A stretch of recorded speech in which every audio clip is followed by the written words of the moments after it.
ejaan bahasa Indonesia atau yang biasa disingkat EBI, EBI. Mohon disiapkan buku catatannya karena ini menjadi salah satu materi yang harus dipahami betul sebagai fondasi kalian untuk menulis dengan baik dan benar. Silakan disiapkan dulu alat tulisnya.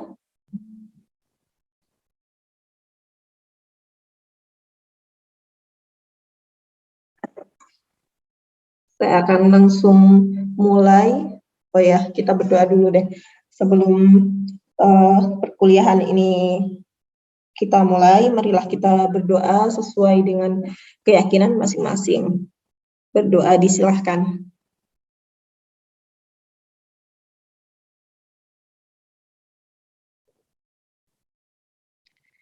Oke, baik, langsung saja kita masuk ke ejaan bahasa Indonesia, EBI. Seperti yang kita ketahui bersama bahwa ejaan di dalam perkembangan bahasa Indonesia yang dulu sudah kita bahas di pertemuan awal terkait dengan sejarah bahasa Indonesia itu sendiri, kita tahu bahwa dulu itu ada ejaan yang pertama kali diberlakukan, itu kita sebut sebagai ejaan Van Ophuijsen.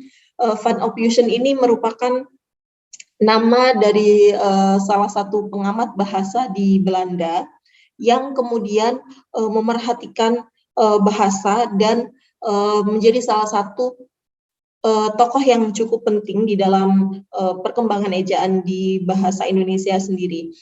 Yang mana pada masa itu ejaan Van Ophuijsen ini tahun sekitar 1901 kalau tidak salah. Ejaan ini merupakan ejaan Belanda yang kemudian disesuaikan dengan Melayu karena konteks waktu itu bahasa Indonesia kita adalah masih sangat dekat dengan Melayu. Nah, kemudian pada tahun 1947 ejaan Van Ophuijsen ini kemudian bertransformasi menjadi ejaan Suwandi atau yang mungkin kita pernah dengar disebut juga dengan ejaan Republik. Nah, ejaan Suwandi ini merupakan salah satu upaya yang dilakukan oleh Menteri Pendidikan dan Kebudayaan Republik Indonesia masa itu untuk membuat ejaan yang lebih sederhana. Jadi bisa dikatakan bahwa ejaan Suwandi atau ejaan Republik ini merupakan penyederhanaan dari ejaan yang sebelumnya, dari ejaan Van Ophuijsen itu. Oleh sebab itu, ejaan Suwandi ini lebih dekat dengan masyarakat Indonesia. Lebih lebih sesuai, misalnya untuk pelafalan kata misalnya. Tapi ejaan Suwandi ini kalau kita perhatikan juga ternyata perlu untuk dipelajari lagi. Misalnya kan waktu itu cara penulisan, misalnya cara nulis U harus ditulis dengan O dan E dan seterusnya. Nah, oleh karena itu kemudian terus berkembang. Ejaan ini terus disesuaikan, kemudian sampailah pada yang kita sebut dengan EYD atau ejaan yang disempurnakan. Ejaan yang disempurnakan ini diresmikan pada tahun 1972 yang kemudian pada tahun 2016 kemudian disesuaikan lagi, diubah namanya menjadi EBI, Ejaan Bahasa Indonesia. Nah, kenapa di sini Bu Laila menampilkan perbedaan antara EYD dan EBI? Karena pada dasarnya ejaan yang disempurnakan dan ejaan bahasa Indonesia ini mempunyai satu substansi yang mirip, yang hampir sama. Hanya saja ada beberapa perbedaan yang bersifat memperbaiki atau menambah. Nah, bisa diperhatikan di dalam slide. Di situ sudah saya tuliskan. Ada beberapa perbedaan. Yang pertama adalah diakritik.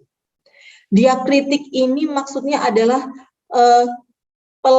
lambang bunyi. Jadi bunyi itu kan kalau di dalam penulisan kita lambangkan. Nah, diakritik pada vokal E, untuk huruf vokal E di dalam EBI ini terdapat 3 jenis.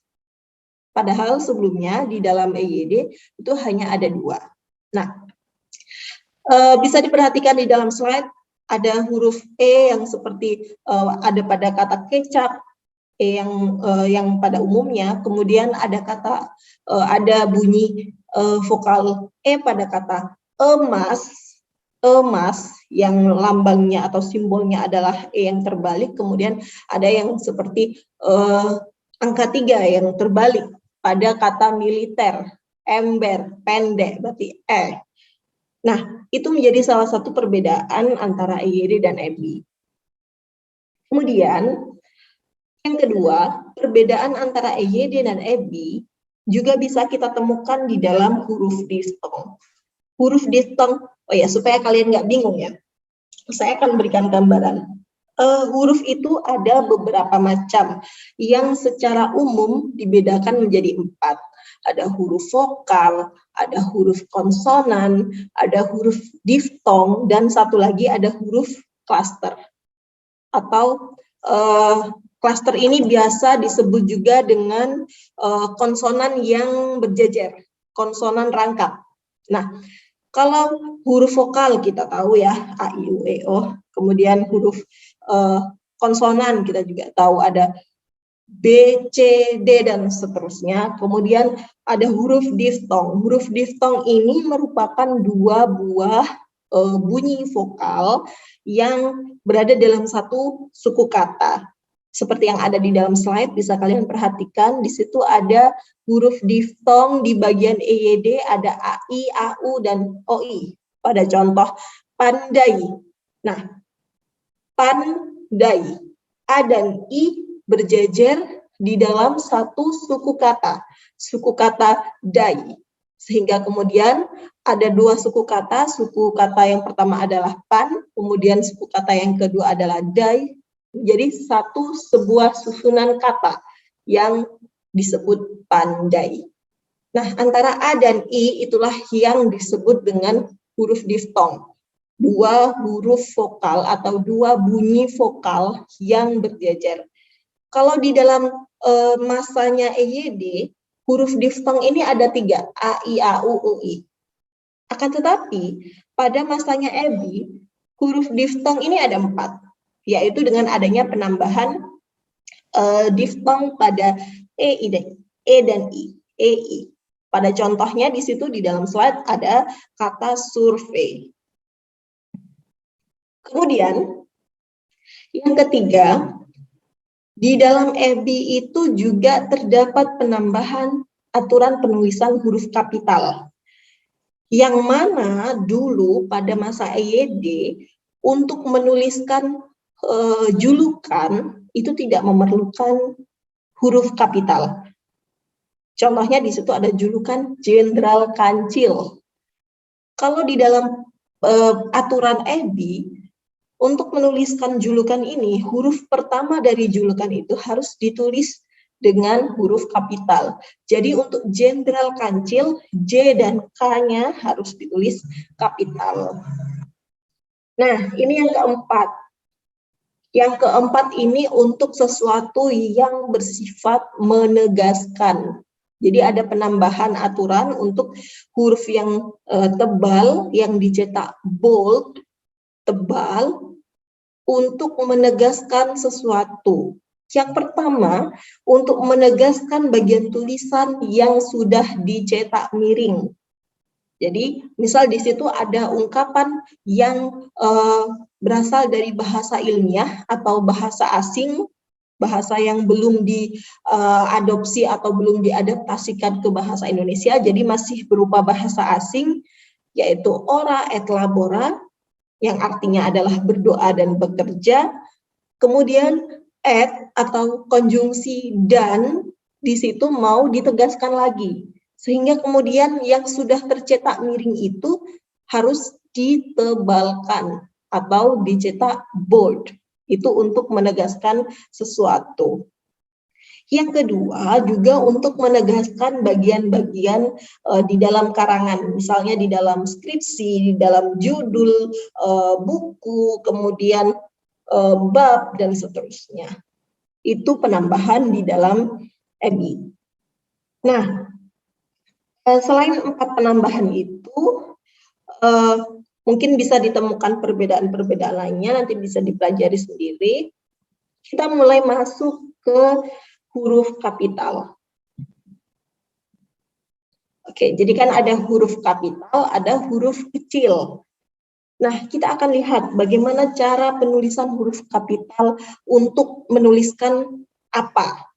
Nah, yang pertama di sini, sesuatu yang harus ditulis dengan huruf kapital itu adalah awal dalam kalimat. Huruf awal dalam kalimat. Jadi kalau nulis kalimat harus diawali dengan huruf kapital. Selanjutnya yang kedua adalah untuk menulis nama. Jadi nama orang atau singkatan nama orang. Misalnya nama saya, Lailatus Solihah. Maka huruf awal di dalam nama saya, karena nama saya ada 2 kata. Kata yang pertama, nama depannya adalah Lailatus, maka L-nya harus ditulis kapital. Kemudian kata yang kedua atau nama belakangnya adalah Solihah, sehingga kemudian S-nya harus ditulis kapital. Jadi yang ditulis kapital adalah tiap namanya, tiap kata dari namanya itu. Kalau namanya ada 3 kata, berarti ya ada 3 yang harus ditulis kapital dan seterusnya. Yang ketiga, huruf kapital juga digunakan untuk menuliskan huruf pertama dari setiap suku kata dalam judul. Sorry, itu bukan setiap suku kata, tapi setiap kata di dalam judul. Nah, untuk menuliskan judul ini terdapat pengecualian. Pengecualiannya adalah untuk kata depan dan konjungsi. Konjungsi itu kata hubung, ada konjungsi penambahan, ada konjungsi pemilihan, ada konjungsi penyangkalan dan seterusnya. Misalnya konjungsi dan, atau, kemudian apalagi, meskipun, kemudian apalagi, banyak sekali konjungsi itu. Nah, kalau kata depan itu bisa kita temukan misalnya kata depan yang berada untuk menunjukkan sesuatu tempat, misalnya di, atau sesuatu yang menunjukkan asal, dari, kemudian sesuatu yang menunjukkan tujuan, apa coba? Kata depan untuk menunjukkan tujuan. Untuk, dan seterusnya. Nah, kata depan dan konjungsi atau konjungsi kata hubung itu di dalam penulisan judul tidak ditulis kapital. Jadi pengecualiannya ada di sana. Bisa diperhatikan di dalam slide, di situ ada contoh kontestasi wacana dan suara perempuan dalam film Tilik. Nah, di situ akan ditemukan adanya konjungsi atau kata hubung dan, kemudian ada kata depan dalam. Jadi yang ditulis kapital adalah setiap kata kecuali dan dalam. Kontestasinya K-nya kapital, wacana W-nya kapital, suara S-nya kapital, perempuan P-nya kapital, film F-nya kapital, tilik T-nya juga kapital. Hanya dan dalam yang ditulis kecil. Nah, itu untuk penulisan judul. Ini sangat penting karena saya pikir teman-teman juga akan banyak tugas dari mata kuliah lain yang harus menyertakan judul di dalam tugasnya. Misalnya tugasnya membuat artikel atau membuat apa gitu. Nah, di situ misalnya disuruh menuliskan judul. Tolong diperhatikan cara penulisan judulnya. Setiap kata harus ditulis dengan huruf awalnya kapital, kecuali kata depan dan konjungsi. Nah, kemudian yang keempat, huruf kapital juga digunakan untuk menuliskan huruf pertama singkatan gelar. Kalau tadi singkatan nama orang sudah tentu menggunakan huruf kapital, kemudian yang sekarang adalah singkatan gelar. Misalnya, di situ ada contohnya, profesor. Profesor disingkat menjadi prof, titik. Nah, huruf pertama dari prof itu harus ditulis kapital. Kalau singkatannya hanya menjadi satu kata, misalnya di situ ada kiai yang disingkat menjadi K titik, maka kemudian dia berdiri sendiri sebagai huruf kapital. Begitu pula pada haji. Jadi kalau ada singkatan kiai haji, maka K titik H titik. Yang selanjutnya, huruf kapital juga digunakan untuk menuliskan nama Tuhan, untuk kata maha. Jadi misal kalau kita nulis Tuhan misalnya di dalam Islam untuk menuliskan Allah, maka A-nya harus kapital. Huruf A-nya, huruf awalnya, huruf pertamanya harus kapital. Kemudian kalau nulis maha, maha kuasa, maha penguasa, maha esa, dan seterusnya. Itu juga harus ditulis dengan huruf awalnya adalah huruf kapital. Nah, yang keenam, letak geografi. Geografi ini berarti sesuatu yang merujuk pada tempat, lokasi, sesuatu yang ada di dalam peta. Nah, kalau diikuti nama, ingat di situ ada keterangannya, geografi atau tempat diikuti nama. Jadi kalau tidak diikuti nama berarti ini aturannya beda lagi. Sekarang yang sedang kita bahas adalah geografi atau tempat yang diikuti oleh nama. Maka ditulis dengan huruf awalnya, huruf pertamanya adalah kapital. Misal di situ bisa kita lihat di situ ada sebuah negara. Negara ini menjadi salah satu bentuk tempat atau geografi yang kalau kita lihat di peta kita akan menemukan banyak negara. Nah, negara ini diikuti dengan nama dari negaranya. Jadi Indonesia ini menjadi nama dari negara. Maka kemudian N dan I di situ harus ditulis dengan huruf kapital.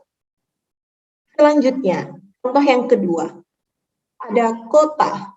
Kota kan berarti sesuatu yang juga merujuk pada geografi tertentu atau tempat tertentu yang kita bisa menemukannya di dalam peta juga kan. Maka untuk kota Ambon, huruf K yang ada di situ dengan huruf A harus ditulis kapital. K dan A kapital. Kalau mau nulis kota Surabaya, berarti K dan S juga harus ditulis kapital. Akan tetapi ini berbeda kalau namanya ini kita hapus. Misal namanya ini kita hapus. Berarti menjadi negara. Atau negara. Mana yang benar? Siapa yang mau jawab? Kalau namanya kita hapus, Indonesianya kita hapus, jadi tinggal negaranya saja. Ini mana yang benar? Yang pertama yang N-nya kecil, Bu. Yang N-nya kecil, Bu. Oke, berarti ini salah ya. Yang N-nya kapital ini salah. Karena di sini tidak diikuti nama. Oke, ini yang juga kalian harus perhatikan. Karena kalau kita di dalam aplikasi Word atau PowerPoint, biasanya kalau kita menuliskan satu kata, kemudian kita klik spasi atau apa selanjutnya gitu, enter, dia otomatis kalau nggak disetting ya, dia otomatis menjadi kapital. Maka kita harus perhatikan ketika sedang mengetik. Nah, selanjutnya ini kota atau kota. Ini kota mana yang benar? kecil, Bu. Yang kecil ya.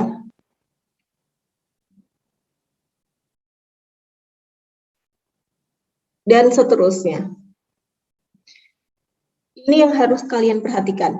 Jadi kalau ada namanya, dia ditulis kapital, huruf N dan I, K dan A, P dan B, di situ harus ditulis kapital. Tapi kalau namanya dihapus, maka kemudian dia berdiri sendiri sebagai sebuah geografi yang tidak jelas. Negara-negara apa tidak jelas, kota apa tidak jelas, maka dia harus ditulis kecil. Oke.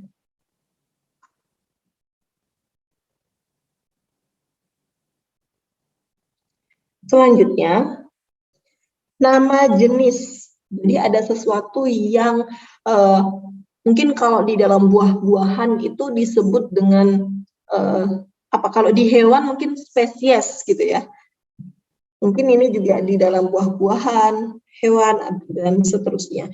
Nah, kalau merujuk pada jenis, ini tidak ditulis dengan huruf kapital. Jadi bisa diperhatikan di dalam slide, di situ misalnya ada jeruk Bali. Kalau tadi yang kita sebut di poin 1.6, Bali di sini adalah merujuk pada nama dari pulau. Pulau ini merujuk pada geografi atau tempat yang bisa kita temukan di dalam peta. Maka di poin 7 ini, Bali di sini bukan merujuk pada nama geografi yang tadi. Ini berbeda. Bali di sini hanya menjadi salah satu jenis dari yang kita sebut sebagai buah jeruk. Oleh sebab itu, untuk menuliskan jeruk Bali, pisang Ambon, ini tidak perlu ditulis dengan kapital, tapi cukup ditulis dengan huruf kecil. Nah, berikut ini yang bukan. Jadi kalian harus bisa membedakan mana yang termasuk jenis dan mana yang bukan termasuk nama jenis. Contohnya di sini adalah tari-tarian Jawa, tari-tarian Jawa Timur, film Korea, batik Solo, dan batik Madura. Ada yang bisa menjelaskan kenapa di situ penulisannya berbeda? Kenapa ini disebut jenis dan ini tidak atau bukan termasuk jenis? Ada yang bisa menjawab? Yang bisa menjawab boleh sebutkan nama. Saya, Bu. Iya, silakan. Faisal, NIM akhir 29. Akhirnya perbedaannya 29. itu, sorry, NIM-nya akhirnya NIM 29. Oke. Perbedaannya itu ada di asal ya, Bu. Jadi kalau tarian-tarian Jawa Timur itu tarian-tarian tersebut tuh termasuk di asalnya dari Jawa Timur, begitu juga dengan film Korea. Filmnya kan asalnya dari Korea. Batik Solo juga batiknya asalnya dari Solo. Batik Madura juga asalnya itu dari Madura. Jadi kayak seperti ada kekasan gitu, Bu. Tapi kan kalau jeruk Bali, pisang Ambon itu bukan termasuk dari daerah-daerah tertentu. Jadi yang kedua itu termasuk di persyaratan tadi yang merupakan geografis gitu. Ya, gitu. Yang penting. Terima kasih. Iya. Ya, terima kasih Faisal. Teman-teman boleh dicatat, ini yang terpenting dari jawaban Faisal adalah di sini. Khas. Berarti ketika kita menyebut tari-tarian Jawa Timur, kita sedang menjelaskan sesuatu yang khas dengan wilayah Jawa Timur. Ketika kita sedang menyebutkan batik Solo, maka ini batiknya ini menjadi salah satu kekhasan dari Solo. Yang mana kalau kita ingat kembali apa itu sesuatu yang khas yang disebut sebagai ciri khas atau budaya, itu berarti sesuatu yang mempunyai daya cipta karsa yang luhur, yang kemudian itu menjadi kekayaan dari masyarakatnya, yang menjadi ciri khas, yang menjadi pembeda, yang membedakan batik Solo dengan batik-batik lainnya, menjadi satu budaya yang kemudian dihargai dan dibanggakan oleh masyarakatnya. Nah, itu yang harus kita pahami. Jadi kalau kita menyebutkan jeruk Bali, Ini kan bukan jeruk yang berasal dari Bali dan menjadi salah satu budaya Bali. Bukan seperti itu. Begitu pula dengan pisang Ambon. Ini bukan merujuk pada pisang yang berasal dari Ambon dan menjadi ciri khas wilayah Ambon. Bukan. Ini hanya merujuk pada nama dari jenis jeruk, nama dari jenis pisang. Nah, berbeda halnya ketika kita menyebutkan tari-tarian Jawa Timur, batik Madura, film Korea, dan seterusnya. Nah, itu yang terpenting. Boleh dicatat. Kemudian, yang perlu diperhatikan lagi dari poin 17 ini adalah cara penulisannya. Kalau tadi di poin 6, bentar, saya slide show lagi supaya enak. Oke, masih nge-lag. Belum muncul ya? Oke. Kalau tadi di poin 6, kita nulis negara Indonesia, kota Ambon, dan Pulau Bali. Ini dua kata, dua-duanya ditulis dengan huruf pertamanya kapital. Huruf N dan huruf I, huruf K dan huruf A, huruf P dan huruf B. Ini dua-duanya huruf pertamanya kapital. Bedakan dengan ketika nulis tari-tarian Jawa Timur tadi. Tari-tarian Jawa Timur yang ditulis kapital hanya Jawa Timurnya. Film Korea hanya huruf pertama dari Korea. Batik Solo, batik Madura, dan seterusnya. Itu yang harus dibedakan. Jadi ada beberapa yang dituliskan kapital itu dua-duanya, ada beberapa aturan yang hanya dituliskan salah satunya. Nah, ini juga kita bisa perhatikan lagi di poin 1.8. Di poin 1.8 ini, huruf kapital juga kita gunakan untuk menuliskan suku, bangsa, dan bahasa yang diikuti oleh nama. Berarti aturan 1.8 ini tadi mirip dengan aturan 1.6. Harus disertai dengan nama. Bedanya apa? Kalau di 1.6 tadi, geografi dan namanya dua-duanya ditulis kapital. Tapi kalau di poin 1.8 ini, suku, bangsa, dan bahasa, kemudian nama yang ditulis kapital hanya namanya saja. Jadi kalau kita nulis bahasa Indonesia, maka yang ditulis kapital hanya huruf I sebagai huruf pertama dari kata Indonesia. Bangsa Indonesia, suku Indian, dan seterusnya. Nah, ini yang harus diingat. Jadi kalau nulis negara Indonesia, itu huruf N dan huruf I harus ditulis kapital, tapi kalau nulis bangsa Indonesia, B-nya tetap kecil, I-nya kapital. Nah, ini yang sering menjebak adalah di contoh bahasa Indonesia. Kenapa di sini Bu Laila nuliskan B-nya kecil dan I-nya kapital, sedangkan mungkin teman-teman banyak menjumpai penulisan bahasa Indonesia yang B-nya juga ditulis kapital. Ada yang bisa menjelaskan saya? Kenapa mungkin di penulisan di beberapa tempat lain, mungkin kalian sering menemukan adanya penulisan bahasa Indonesia, tapi B-nya di situ juga kapital. B kapital, I kapital. Ada yang begitu. Kenapa coba? Apa bedanya dengan yang sedang kita bahas di poin 1.8 ini? Boleh sebutkan nama dan NIM-nya yang mau menjelaskan ke saya? Tidak ada? Oke, kalau tidak ada. Jadi, kadangkala kita sering menemukan penulisan bahasa Indonesia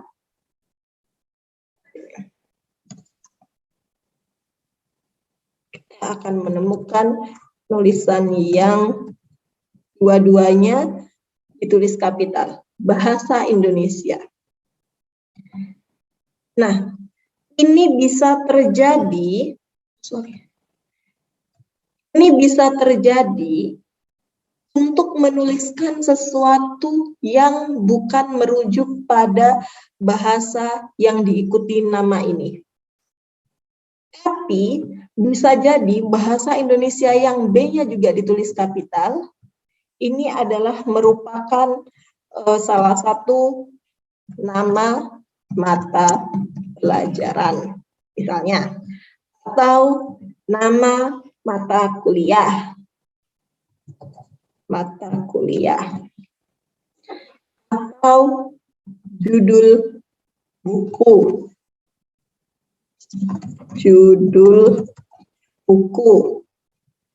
dan seterusnya. Nah, oleh karena itu, bahasa Indonesia yang ditulis dengan dua-duanya huruf pertama yang kapital,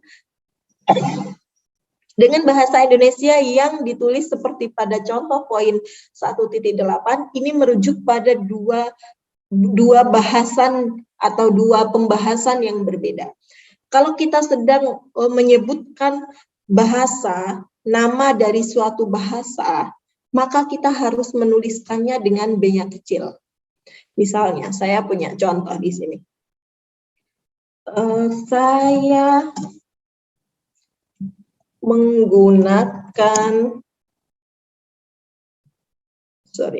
Saya berkomunikasi dengan menggunakan bahasa Indonesia.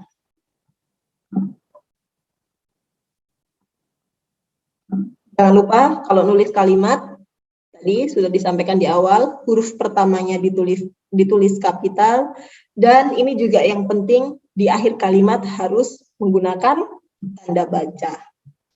Nah, di situ ada contoh, saya berkomunikasi dengan menggunakan bahasa Indonesia. Bedakan dengan saya membaca buku bahasa Indonesia. Nah, apa coba yang kurang dari contoh yang sedang saya tulis di bagian kedua? Ada yang bisa berpendapat? Tadi sudah sempat disinggung di slide awal. Kalau menuliskan judul buku, maka ini harus diapain? Judul kapital. Betul. Nah, bisa dilihat ya di situ. Saya berkomunikasi dengan menggunakan bahasa Indonesia. Di sini yang kapital hanya I-nya saja. Saya membaca buku bahasa Indonesia. Ini dua-duanya kapital. Tapi ini merujuk pada judul buku. Saya punya contoh lagi. Sebentar ya, ada pakai. Ya, benar Pak. Ya.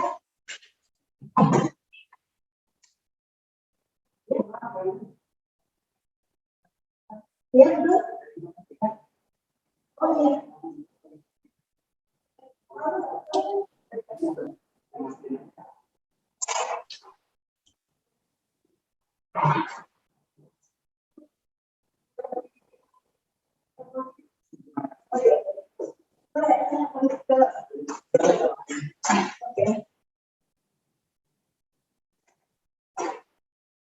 Oke, teman-teman, saya minta waktunya sebentar ya. Mohon maaf ya, jeda sebentar. 5 menit ya.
Oke,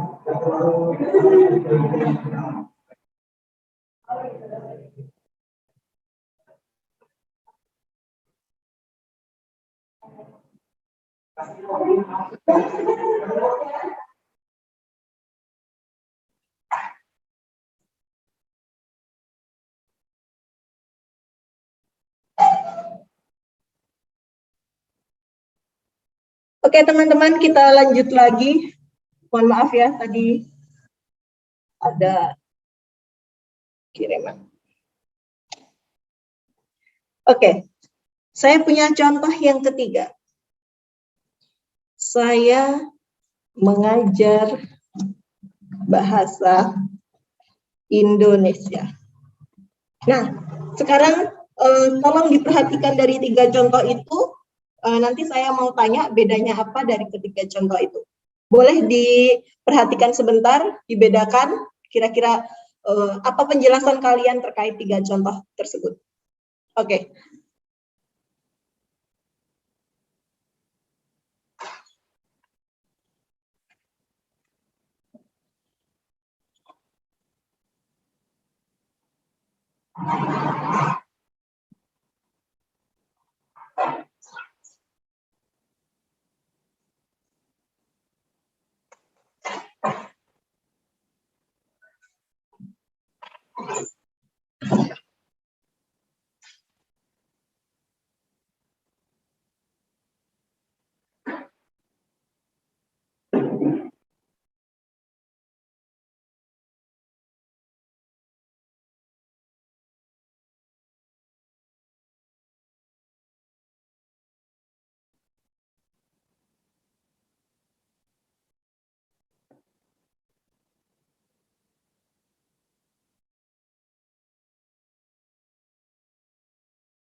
Oke, bagaimana teman-teman?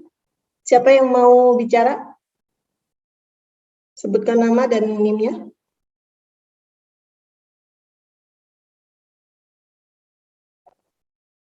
Kalau tidak ada Bayhaki yang... mau mencoba, Bu. Siapa? Bayhaki. Oke, silakan.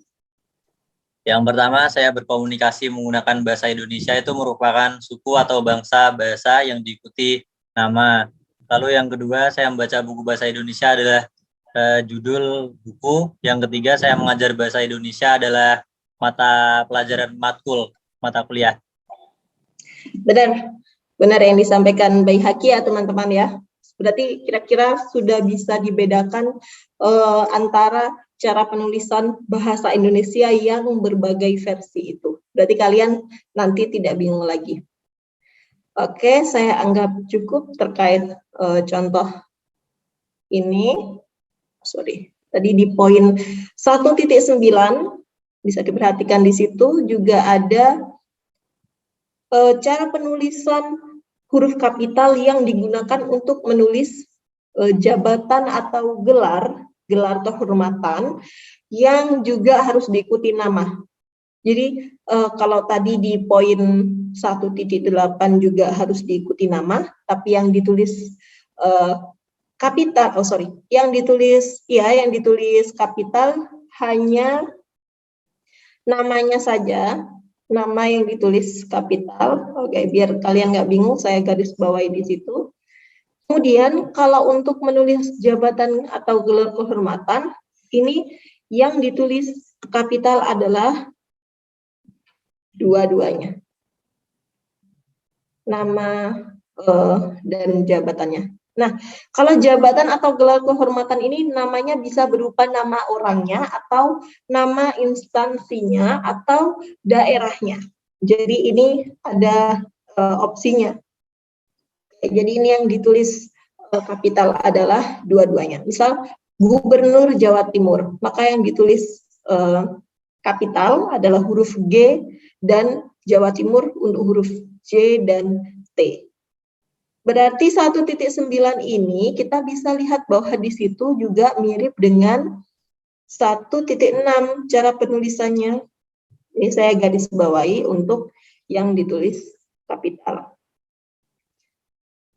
Oke, bisa diingat ya. Jadi ada beberapa yang harus diikuti nama untuk menjadikannya ditulis kapital. Kemudian di poin 1.10 ini kita juga menggunakan huruf kapital untuk menuliskan nama dari hari, nama dari bulan, nama dari tahun, atau nama hari besar, atau nama hari raya. Nah, ini cara penulisannya ditulis kapital untuk namanya saja. Jadi kalau nulis hari Selasa, maka yang ditulis kapital cukup huruf pertama dari kata Selasa, yaitu huruf S. Jadi, sebenarnya untuk menuliskan hari Selasa ini kan kita juga bisa ganti dengan langsung Selasa. Bulan April, berarti April, Hijriah, Natal, Idul Adha, Idul Fitri, dan seterusnya. Ini mirip dengan cara penulisan di poin 1.6 tadi. 1.7 untuk menulis tari-tarian Jawa Timur, film Korea, dan lain-lain. Yang ditulis hanya untuk namanya saja. Kalau di sini nama asal, kalau tadi berarti nama dari harinya, nama dari bulan, nama dari tahun, dan seterusnya. Nah, juga mirip dengan 1.8. Nama dari bahasanya, nama dari nama dari suku, nama dari bangsa, dan seterusnya. Nah, kemudian di poin 1.11 kita bisa perhatikan di situ bahwa bentuk kata ulang juga harus ditulis dengan huruf kapital, yang mana kata ulang ini adalah bentuk nama atau bentuk ulang dari nama lembaga. Jadi kalau kata ulang biasa, misal tulis kupu-kupu, itu kan kata ulang, tapi dia tetap ditulis kecil. Berbeda halnya kalau kata ulangnya itu merupakan kata ulang nama lembaga, misalnya Yayasan Ilmu-Ilmu Sosial. Ilmu-ilmu sosial di situ, ya cara nulisnya, Y-nya kapital, I dan I di situ juga kapital. Jadi yang perlu kalian perhatikan di bagian ini.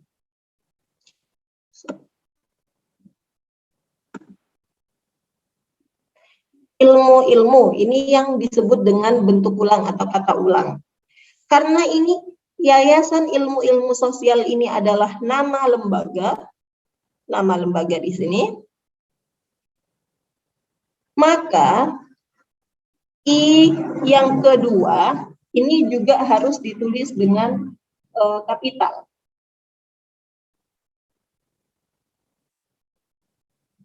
Nah, jadi ini kata ulangnya dua-duanya harus kapital.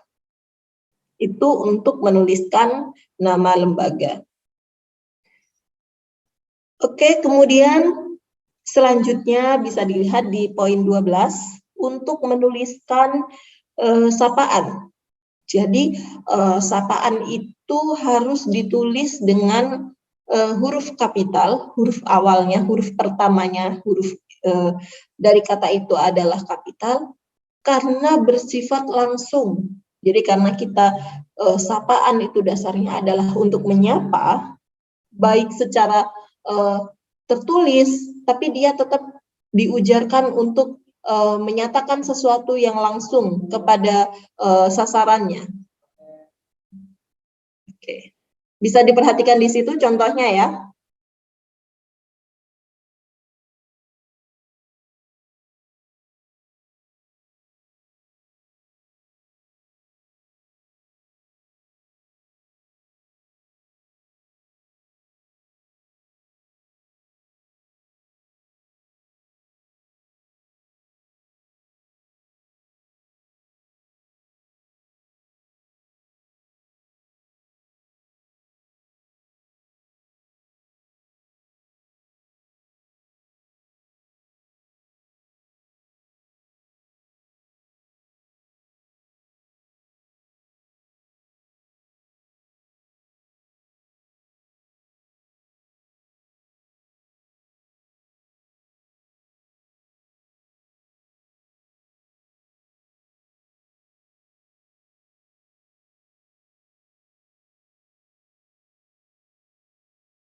Maaf, Bu, mic-nya mati.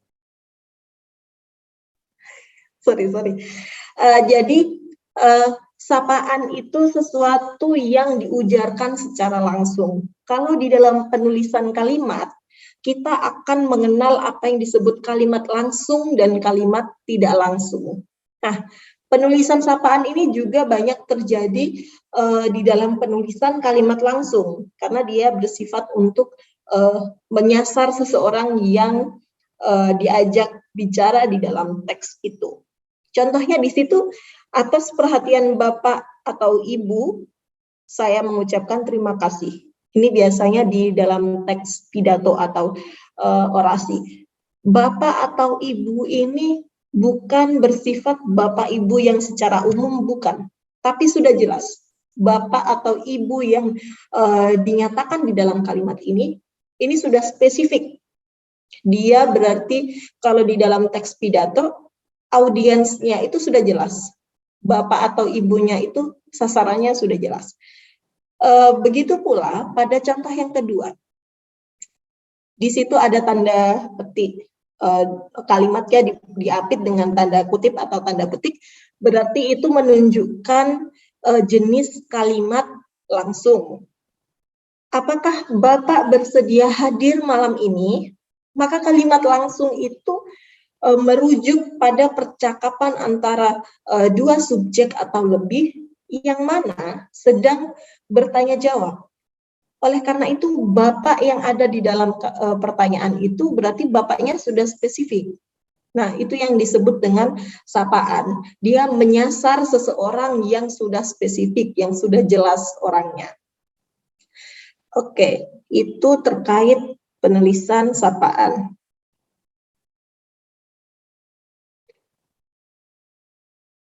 Oke, ini mau di slideshow, masih loading. Selanjutnya bisa diperhatikan di dalam slide, kita mulai masuk ke penulisan huruf miring. Jadi tadi kapital banyak sekali ya, karena memang dasarnya untuk penulisan aturan huruf kapital itu paling banyak. Sekarang kita masuk ke aturan penulisan huruf miring. Tadi kita di awal juga sudah singgung terkait judul buku, kita harus tulis dengan huruf miring.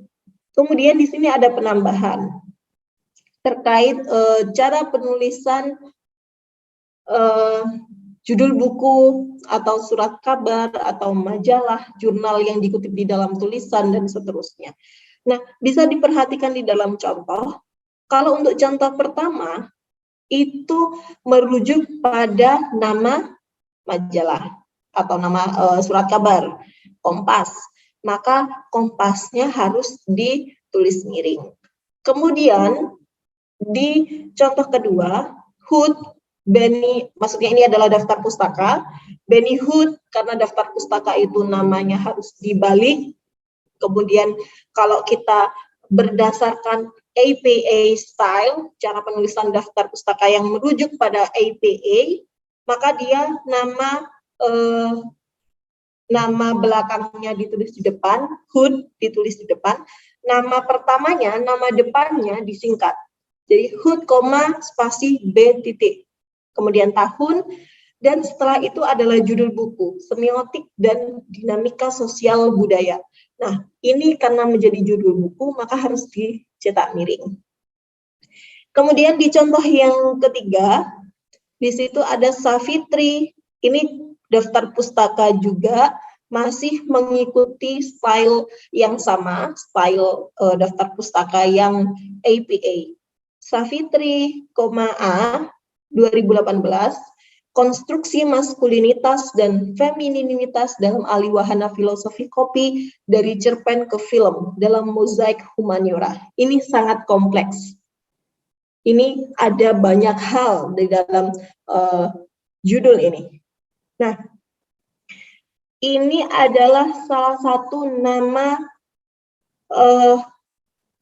karya ilmiah, konstruksi maskulinitas dan femininitas dalam alih wahana, dan seterusnya. Nah, itu adalah judul dari tugas akhirnya. Bisa mungkin di sini apa ini? Artikel jurnal. Karena di situ kita disuguhkan dengan nama jurnalnya. Nama jurnalnya di situ apa coba? Ada yang bisa bantu? Nama jurnalnya di situ apa? Nama jurnalnya? Ada yang tahu? Nama, iya. Nama jurnalnya adalah Mozaik Humaniora. Kenapa di sini kita bisa ketahui ini adalah nama jurnal? Cirinya adalah di sini ada edisinya, ada volumenya, ada halaman. Jadi di dalam daftar pustaka kalau berupa jurnal itu selalu identik dengan disertakan volume berapa, nomor edisinya, kemudian halaman berapa. Nah, berarti ini adalah artikel jurnal. Ini adalah nama jurnal. Sekarang kita nama jurnalnya sudah jelas ya di situ. Kalau nulis nama jurnal berarti harus miring. Oke, sudah jelas. Kita tinggalkan nama jurnalnya, kita masuk ke judul artikelnya. Ini adalah judul artikel yang juga mengandung judul cerpen dan film. Nah, kenapa di sini filosofi kopinya tidak ditandai dengan tanda petik? Padahal ini harusnya adalah kalau kita tahu ada sebuah cerpen yang judulnya filosofi kopi, kemudian kita tahu ada film yang judulnya adalah filosofi kopi juga, itu berarti cara penulisannya harusnya filosofi kopi ini bukan miring, tapi dia tegak dan diberi tanda petik.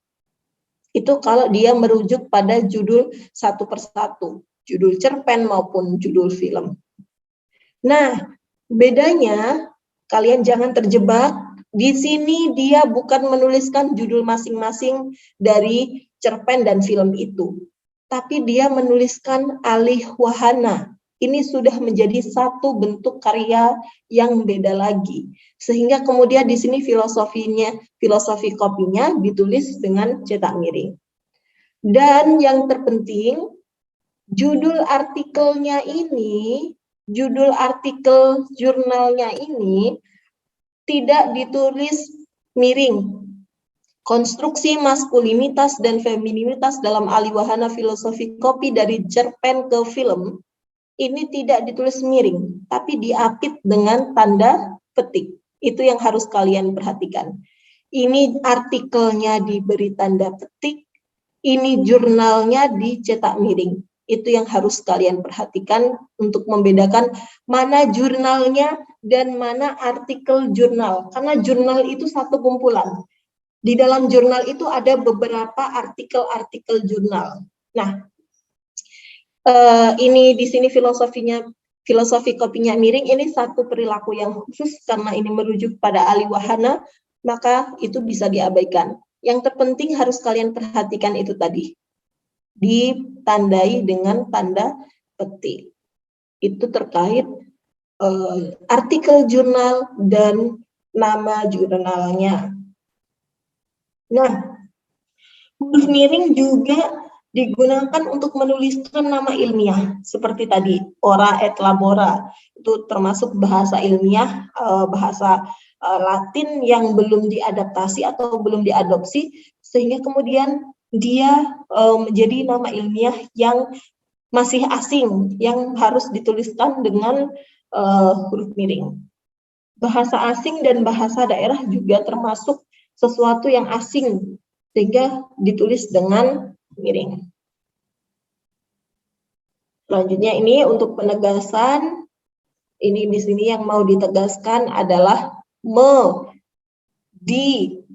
dia dimiringkan untuk menegaskan bahwa di dalam teks ini, di dalam kalimat ini, seseorang tersebut atau si dia ini tidak berperilaku sebagai seseorang yang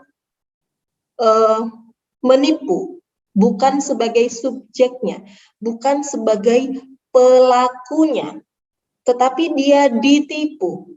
Berarti dia ditegaskan bahwa dia ini bukan pelakunya, tapi dia ini korbannya atau sesuatu yang dikenai tindakan, bukan sesuatu yang melakukan tindakan.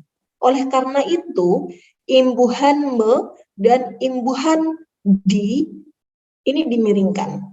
Jadi yang mau ditegaskan adalah bentuk subjek sebagai korban, bukan sebagai pelaku.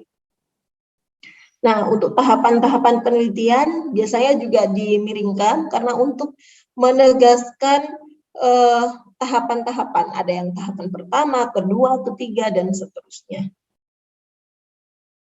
Nah, ini untuk menuliskan singkatan. Sebenarnya ini bisa dipelajari sendiri karena ini juga terkait kita bisa dibilang hafalan gitu. Jadi nanti bisa dilihat sendiri untuk singkatan ini.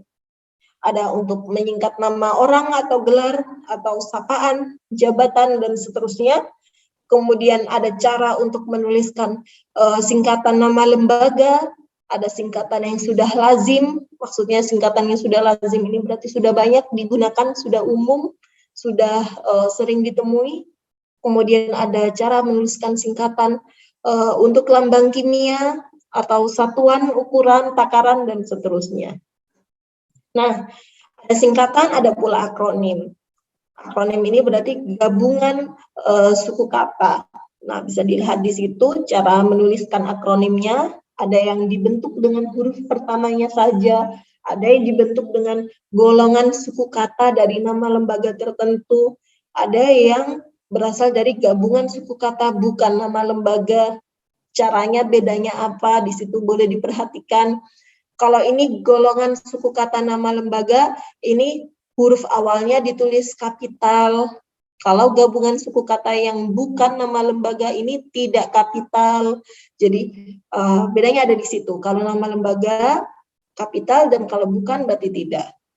Kemudian kalau diambil dari huruf pertama dari nama lembaga itu, maka dia ditulis kapital semua karena cuma diambil satu hurufnya saja. Nah, selanjutnya adalah angka dan lambang bilangan. Oke, sebelum kita masuk ke sini, karena saya pikir ini cukup panjang, boleh teman-teman kalau ada yang masih dibingungkan atau mau menanyakan sesuatu supaya kita tidak menumpuk materinya?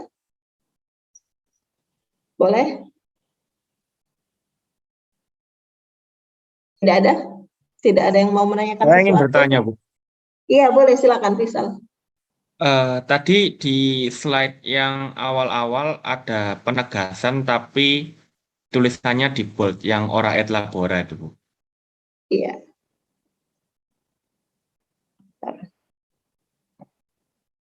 Nah, lalu Ya. di yang slide barusan itu ada penegasan yang dimiringkan, Bu. Jadi pakainya yang mana? Oke. Terima kasih. Oke, ini ya.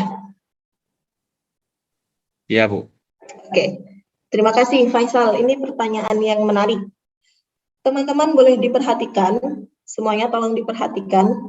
Jadi sebenarnya secara umum baik di dalam EYD atau ejaan yang disempurnakan pada era sebelum EBI ini atau di EBI yang saat ini sedang kita gunakan, cara untuk menegaskan sesuatu atau mengkhususkan sesuatu itu lazimnya adalah dengan menggunakan huruf cetak miring seperti yang ada di slide 2.3 ini. Seperti yang tadi Ibu jelaskan bahwa dia tidak menipu tetapi ditipu, ada bagian yang dicetak miring sebagai sesuatu yang bersifat atau menunjukkan ketegasan.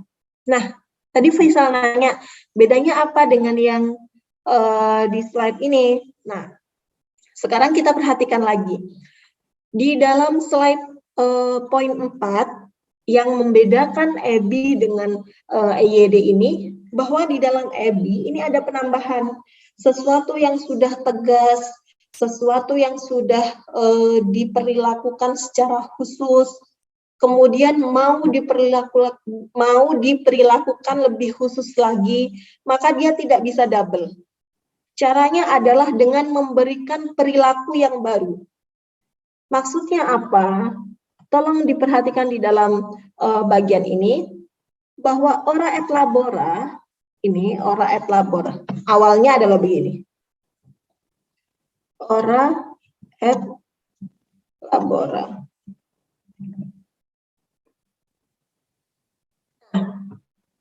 Ora et labora ini pada dasarnya dia adalah satu istilah bahasa ilmiah atau bahasa asing yang berasal dari bahasa Latin, sehingga kemudian dia harus ditulis dengan cetak miring. Itu perilaku pertama ya, Faisal ya. Perilaku pertama adalah bahwa kesadaran kita menunjukkan bahwa ora et labora ini bahasa asing, maka dia otomatis di cetak miring.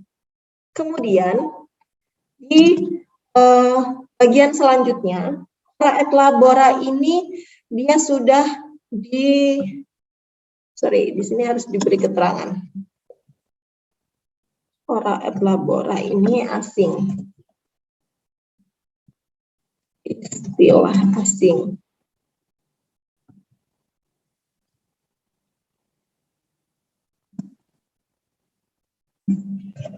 Miring. Kemudian di sini ora et labora yang kemudian et atau yang artinya adalah dan. Di sini saya beri tanda petik 1 untuk menunjukkan bahwa itu adalah arti dari kata sebelumnya ya. Et atau dan ini mau ditegaskan. Berarti semestinya et ini dimiringkan lagi. Nah, kita tidak bisa memberikan perilaku yang sama untuk satu unsur yang tidak berbeda. Dalam arti lain berarti unsur yang mau diperlakukan itu unsur yang sama. Dia et ini masuk ke bagian ini. Karena dia sudah miring, maka et-nya ini kalau kita miringkan lagi, minus ketemu minus, maka dia akan menjadi plus. Dia akan kembali ke 3. Karena dia sudah miring di bagian sebelumnya. Oleh karena itu, maka kita butuh perilaku khusus. Di dalam EBI, ini sesuatu yang bersifat penambahan di dalam EBI, untuk mengkhususkan sesuatu yang sudah khusus, maka dia harus ditebal atau bold. Kalau tadi miring atau italic. Nah, jadi kurang lebih seperti itu. Tapi ini karena italiknya ini juga istilah asing, maka di sini kita harus dimiringkan. Nah, seperti ini. Jadi karena dia sudah miring, maka kita tidak bisa memberikan satu kemiringan lagi. Kalau nanti kita paksa miring, dia bisa tidur tuh. Udah tegak, miring, dimiringkan lagi jadi tidur dia. Nah, kalau di dalam rumus matematik mungkin sesuatu yang sudah minus diberikan lagi minus, dia akan berubah menjadi plus. Nah, kalau di dalam bahasa Indonesia, berarti minus dia nggak bisa lagi diminuskan lagi, dia harus diberikan perilaku khusus yang baru, yang kemudian ini diatur di dalam ejaan bahasa Indonesia, dia diberikan perilaku yang baru, yaitu ditebalkan. Berarti kalau sudah miring, dia baru ditebalkan. Tapi, kalau belum miring, berarti cara untuk mengkhususkan atau cara untuk menegaskan, itu berarti masih berlaku dengan aturan pertama, yaitu aturan miringnya itu, gitu. Begitu, Faisal. Sudah dipahami, Faisal? Atau masih ada yang mau dipertanyakan lagi? Sudah, Bu. Terima kasih. Oke, jadi begitu ya, karena dia sudah dimiringkan karena dia adalah istilah asing, maka dia tidak bisa dimiringkan lagi untuk menegaskan et-nya, tapi dia harus ditebalkan. Tuh. Oke, ada lagi yang mau ditanyakan teman-teman? Nanti saya akan bagikan PowerPoint-nya di e-learning seperti biasa, nanti setelah perkuliahan akan saya proses. Jadi teman-teman bisa membaca-baca ulang lagi. Saya mau bertanya, Cahya. Iya, silakan Cahya. Untuk apa? Tadi kan di slide itu ada untuk singkatan gelar. Nah, kalau misalnya gelar tapi tidak disingkat itu seperti apa? Misalnya sarjana sains atau gitu. Oh, misalnya tidak disingkat seperti apa gitu ya. Ya, Bu. Ini kan karena singkatan. Tadi di sini sebenarnya kalau diperhatikan sudah ada untuk menuliskan nama atau mana tadi? Oh ini singkatan gelar. Tadi berarti juga singkatan. Oke, jadi kalau kita tidak mau disingkat ya, misalnya profesor, atau mungkin yang singkatannya satu ya, kiai. Ya kalau disingkat menjadi K. Sapaan haji, kalau disingkat menjadi H. Nah, ini kalau disingkat, maka dia ditulis kapital. Tapi kalau tidak disingkat, maka yang ditulis kapital adalah huruf pertama. Jadi untuk kiai maka K-nya di situ tetap kapital, untuk haji hanya juga kapital. Seperti itu ya Cahya ya. Jadi huruf pertama dari gelarnya, huruf pertama dari sapaannya itu tetap ditulis dengan huruf kapital. Tapi kalau dia disingkat, maka dia menjadi satu bentuk singkatan yang sudah mengikuti aturan penyingkatan tadi. Ada yang disingkat dengan diambil satu suku kata, ada yang disingkat dengan diambil per huruf awalnya, seperti itu. Nanti bisa dipelajari dan diingat-ingat karena singkatan ini mungkin cukup banyak ya. Bisa diperhatikan di dalam slide, di situ ada beberapa contoh untuk singkatan. Jadi ada klasifikasi singkatan itu mengacu pada nama orang atau gelar, ada yang mengacu pada nama lembaga, kemudian ada yang singkatan sudah lazim. Berarti ini sudah dipakai berulang-ulang, sudah sangat terkenal, banyak ibaratnya dengan kata lain lumrah, sudah lumrah digunakan. Dan ada yang berupa satuan atau ukuran. Nah, itu teman-teman terkait singkatan. Bagaimana Cahya? Ada yang mau ditanyakan lagi? Atau masih Ya, Bu, bingung? sudah jelas, Bu. Terima kasih. Ya, berarti intinya dari singkatan apa tadi? Gelar ya. Singkatan gelar, kalau gelarnya tidak disingkat berarti dia ditulis dengan huruf awalnya adalah kapital. Itu ya. Nah, oke, kita langsung lanjut saja teman-teman karena kita akan masuk ke bagian yang juga cukup banyak nanti di tanda baca. Sekarang kita masuk di angka dan lambang bilangan. Jadi ada angka Arab dan angka Romawi. Lambang bilangan itu boleh ditulis dengan huruf, terdiri atas satu atau dua kata. Kemudian yang kedua, dokumen resmi seperti di akta dan kwitansi itu kan suka ada hurufnya kan. Jadi misal kalau kita kwitansi belanjanya di situ kita bayar sesuatu 100.000 tapi juga dituliskan dengan huruf 100.000 rupiah. Nah, itu juga boleh. Kemudian lambang bilangan yang ada yang berupa pecahan. Nah, kemudian ada lambang bilangan yang berupa tingkat. Nah, di bilangan tingkat ini yang perlu kita perhatikan adalah ada tiga cara penulisan untuk menunjukkan bilangan tingkat.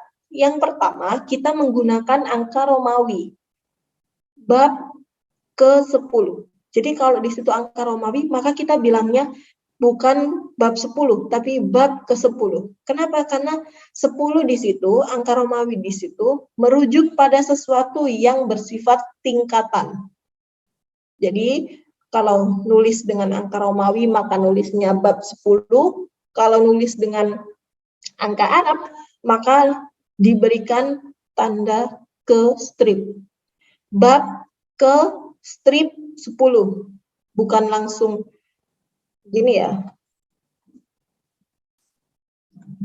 Bab 10. Ini salah. Salah, tidak boleh. Dia harus ada ke 10. Karena di sini adalah tingkat. Karena lambang bilangan tingkat. Begitu pula dengan ditulis dengan huruf. Jadi bab ke-10.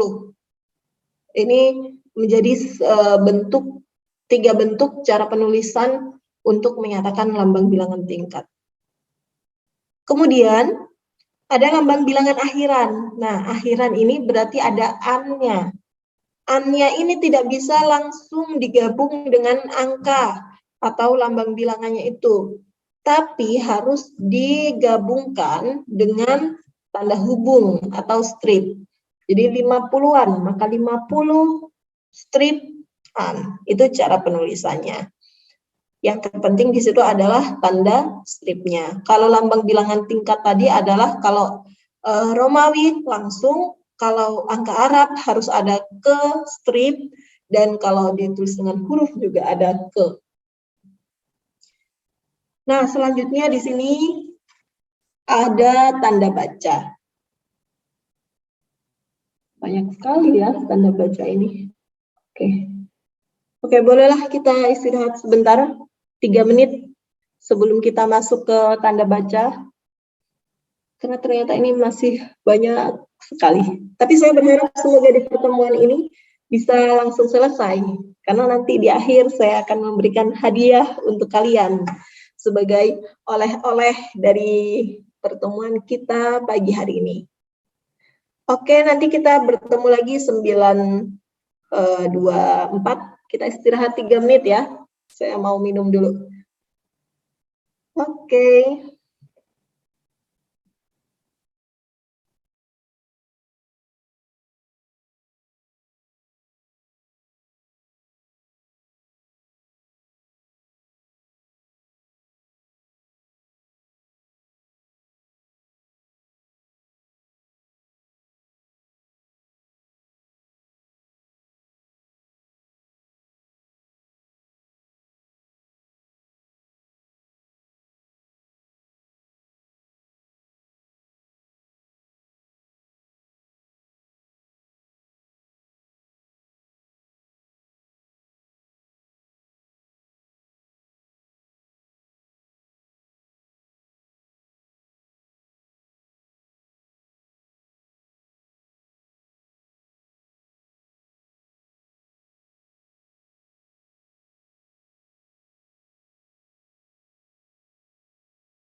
Oke teman-teman, kita kembali lagi. Kita akan mulai masuk ke tanda baca. Jadi tanda baca ini merupakan satu substansi yang harus ada untuk memberikan penjelasan kalimat. Jadi kalau kalimatnya berupa kalimat pernyataan, maka dia harus diberikan tanda baca akhir kalimat berupa tanda titik. Kalau berupa kalimat pertanyaan, maka akhir tanda bacanya harus berupa tanda tanya dan seterusnya. Oleh karena itu, peranan tanda baca ini menjadi sangat penting dan harus ada, terutama untuk tanda baca akhir kalimat, baik itu berupa tanda titik, tanda seru, ataupun tanda tanya. Kalau di dalam kalimat yang majemuk bertingkat, maka keberadaan tanda koma menjadi satu hal yang penting untuk menunjukkan keberadaan atau posisi dari kalimat itu, yang mana biasanya ada kata hubung di sana. Nah, kita akan perhatikan satu persatu. Yang pertama, tanda titik. Tanda titik selain digunakan untuk akhir kalimat, tanda titik juga dipakai di belakang angka atau huruf di dalam judul bagan atau ikhtisar atau daftar. Misal di sini ada 1.1. Nah, 1.1 ini harus menjadi, karena dia menunjukkan adalah bagian dari judul yang mana dia nantinya akan ada 1.2, 1.3 dan seterusnya. Ini menjadi bagian dari daftar yang ada di dalam teks atau karya ilmiah itu, maka dia harus ada untuk menunjukkan bahwa ternyata di bab 1 itu ada bagian satunya, ada bagian 2-nya, ada bagian 3-nya, dan seterusnya. Jadi ada 1.2, ada 1.3, dan seterusnya yang mengikuti. Kemudian, tanda koma. Tanda koma ini sangat penting, selain dia berupa sesuatu yang menjelaskan, tapi ternyata tanda koma ini juga untuk menunjukkan keberadaan kalimat atau frasa lainnya di dalam kalimat. Misalnya di situ kan ada konjungsi sedangkan, konjungsi melainkan, tetapi, dan lain-lain yang berada dalam tataran kalimat majemuk setara. Ini harus menggunakan tanda koma sebagai salah satu bentuk pemisah antara frasa pertama dengan frasa selanjutnya. Dan posisi dari tanda koma ini,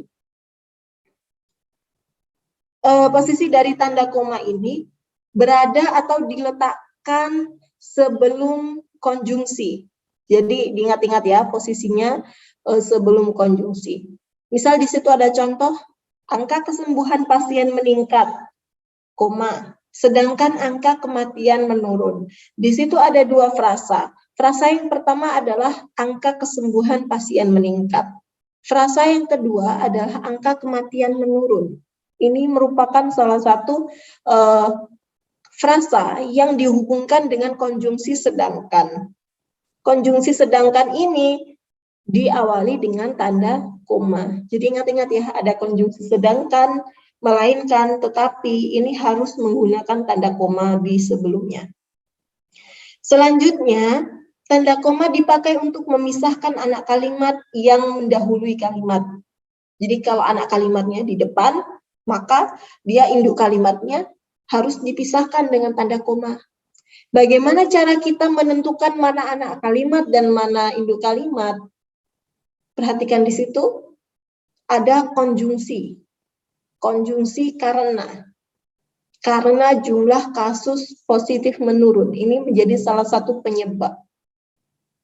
Dan bentuk utuhnya atau frasa besarnya di situ adalah Provinsi Jatim dinyatakan sebagai zona kuning. Kenapa sebagai zona kuning? Alasannya ada di depan tadi, sudah dijelaskan oleh anak kalimatnya. Karena jumlah kasus positif menurun. Nah, tapi ini penjelasnya ada di depan, anak kalimatnya ada di depan, maka dia harus dipisah dengan tanda koma. Karena jumlah kasus positif menurun, Provinsi Jatim dinyatakan sebagai zona kuning. Begitu cara menulisnya. Oke, kemudian yang selanjutnya, tanda koma juga dipakai untuk mengapit. Mengapit itu berarti untuk mengantarai sesuatu. Ada sesuatu yang di dalamnya itu. Nah, mengapit keterangan tambahan atau keterangan yang sifatnya adalah untuk menjelaskan sesuatu. Aposisi itu berarti penjelas dari sebelumnya atau sesudahnya. Contohnya di situ, Insinyur Soekarno, Presiden pertama Republik Indonesia, merupakan salah seorang pendiri gerakan non-blok. Yang perlu diperhatikan di situ adalah Presiden pertama Republik Indonesia. Ini sebagai salah satu keterangan yang menjelaskan siapa itu Insinyur Soekarno. Jadi dia harus diapit dengan tanda koma. Karena kalau tidak diapit dengan tanda koma, maka dia rancu. Insinyur Soekarno di sini sebagai subjek. Ini sebagai subjek. Sorry.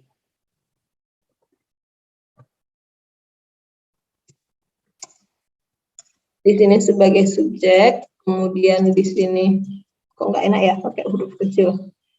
Ini subjek, kemudian Presiden RI ini sebagai keterangan, kemudian ini ada predikat dan seterusnya. Nah, coba kita perhatikan kalau ini komanya dihapus.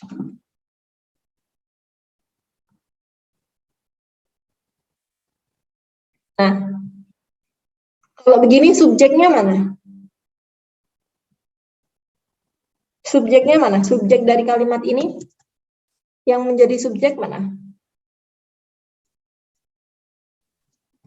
Soekarno Presiden 1 RI. Insinyur Soekarno Presiden 1 RI.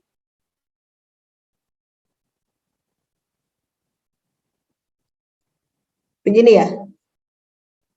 Kemudian predikatnya tetap. Nah, apa yang terjadi? Dengan situasi yang seperti ini, apa yang terjadi? Dia menjadi rancu. Insinyur Soekarno Presiden pertama RI. Ini merujuk pada nama juga, kok ada Presiden RI-nya. Ini merujuk pada jabatan juga, kok ada namanya. Jadi ini dua hal yang bertumpuk. Ini tidak boleh terjadi. Maka caranya supaya dia itu terlepas hanya sebagai sekadar penambahan keterangan, maka dia harus diapit dengan tanda koma. Kita bisa menggunakan salah satu, mana yang mau dipakai. Mau menggunakan namanya atau menggunakan keterangan tambahannya ini, aposisinya ini. Misal begini. Insinyur Soekarno merupakan salah seorang pendiri gerakan non-blok. Itu boleh digunakan seperti itu. Atau kita akan menggunakannya dengan keterangan aposisinya sebagai subjek.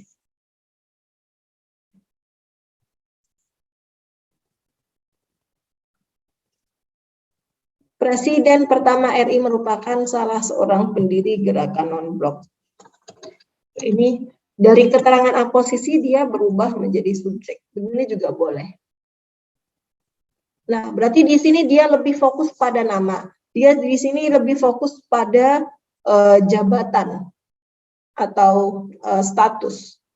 Nah, kita bisa fokus pada dua-duanya, baik Insinyur Soekarno maupun Presiden pertama RI, dengan cara menjadikannya sebagai keterangan aposisi. Bu, gimana kalau ternyata yang mau dijadiin subjek itu Presiden pertamanya, tapi yang mau dijadikan keterangannya itu Insinyur Soekarno-nya.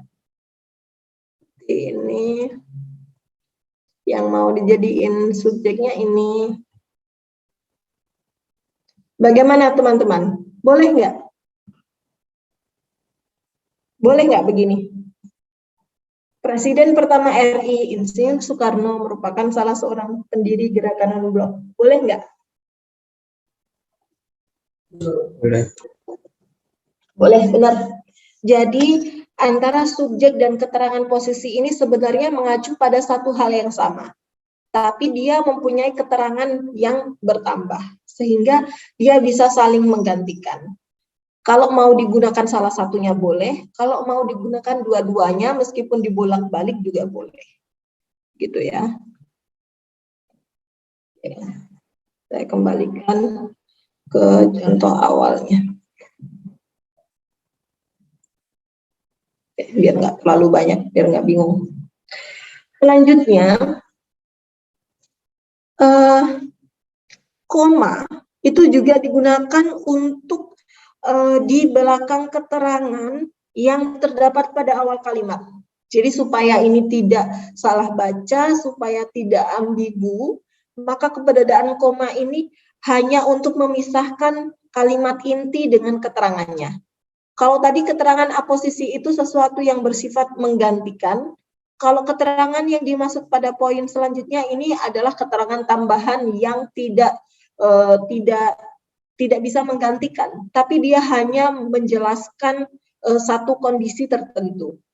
Misal, di dalam contoh pertama, dalam pengembangan bahasa, kita dapat memanfaatkan bahasa daerah. Dalam pengembangan bahasa, ini bersifat keterangan, berada di awal kalimat, maka kita harus menggunakan tanda koma. Kita sebagai subjek dapat memanfaatkan sebagai predikat dan seterusnya. Bu, gimana kalau keterangannya kita pindah saja ke belakang? Oke, boleh. Karena kita ini sebagai awal kalimat, maka huruf K-nya harus diapain? Harus kapital. Kita dapat memanfaatkan bahasa daerah. Berarti nanti di sini setelah daerah ini adalah keterangannya. Apakah ini masih butuh tanda koma, teman-teman? Tidak. Masa? Butuh tanda koma nggak di sini? Tidak. Tidak.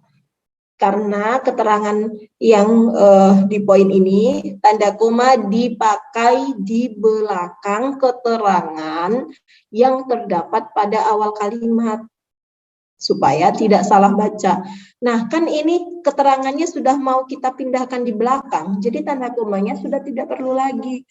Kalau tadi di dalam contoh yang pertama, D-nya di situ kapital, maka di sini kita harus ngubah D-nya jadi kecil. Dan jangan lupa tanda titik. Nah, intinya begini. Kita dapat memanfaatkan bahasa daerah dalam pengembangan bahasa. Itu kan ya. Jadi kalau keterangannya dibalik, dipindah ke depan, maka dia butuh tanda koma. Tapi kalau tidak, berarti tidak. Gitu aja. Oke. Kemudian, tanda baca yang selanjutnya adalah tanda titik dua. Tanda titik dua ini mungkin biasanya dibaca kalau diverbalkan, kita akan membacanya sebagai yaitu, yakni gitu ya. Tanda titik dua ini dipakai pada kalimat lengkap yang diikuti kata atau frasa. Contohnya di situ, Fakultas Ilmu Budaya mempunyai 4 jurusan, titik 2, berarti menjelaskan ya. Kemudian ada sastra Indonesia, sastra Inggris, dan seterusnya. Kemudian tanda titik 2 ini menjadi titik 1 apabila kalimat lengkap diikuti rincian berupa kalimat. Jadi kalau ini